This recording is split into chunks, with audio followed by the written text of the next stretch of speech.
Why, sweetheart? Good evening, Ernesto! O diba, sarap sa pakiramdam.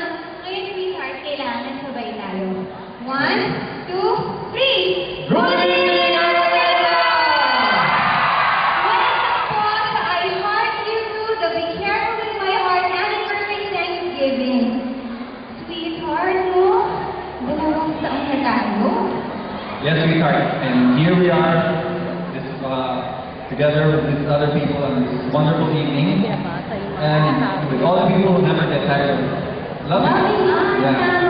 Mga kapamilya, noong July 9, 2012 po, pinapasok po kaming lahat sa mga tahanan ninyo. Una po para makikinig kayo dun sa mga adventures and misadventures ni Maya, di ba? Hanggang sa hindi na lang kayo nakasilip. Naging bahagi na rin tayo lahat ng buhay niya kasama ni Mr. Lim, ng mga bata, ni Jose, at ng pamilya de la Rosa. At kami po sa lahat ng mga tao na kapaligid sa kanya. Tama. Hanggang ngayon, kasama pa rin tayo. Tuwing tanghalian, you've been there when Maya and Archer's love story unfolded. Ipagkawalan ka sa akin, ipagpulitan, ipag-iyakan, at sabay-sabay tayo in love, di ba? And all of you have become a part of our big and happy family. Kaya ito naman po ay isa po namin paraan, simpleng paraan ng pakasalamat po sa bawat po sa inyo dahil ang Be Careful With My Heart ay ginawa po ninyong salamin ng inyong tunay na buhay. Diba?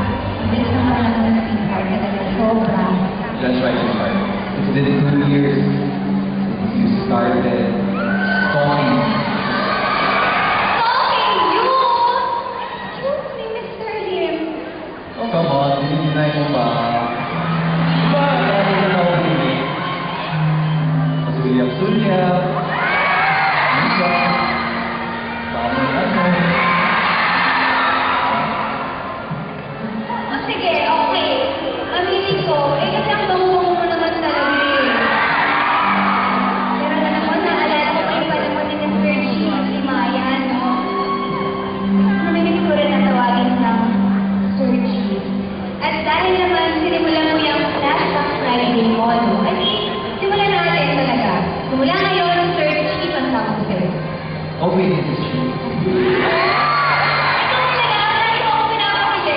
Kakaiba ka. Lagi ka naman din. Ikaw nga, dahil kung titigan mo ko, waga. Kung akapin mo kung parang walang bukas, saka, di ba, alam mo naman yan, witness na ito. Tapos pag ano na naman ito, feeling nga yung dati namin lahat.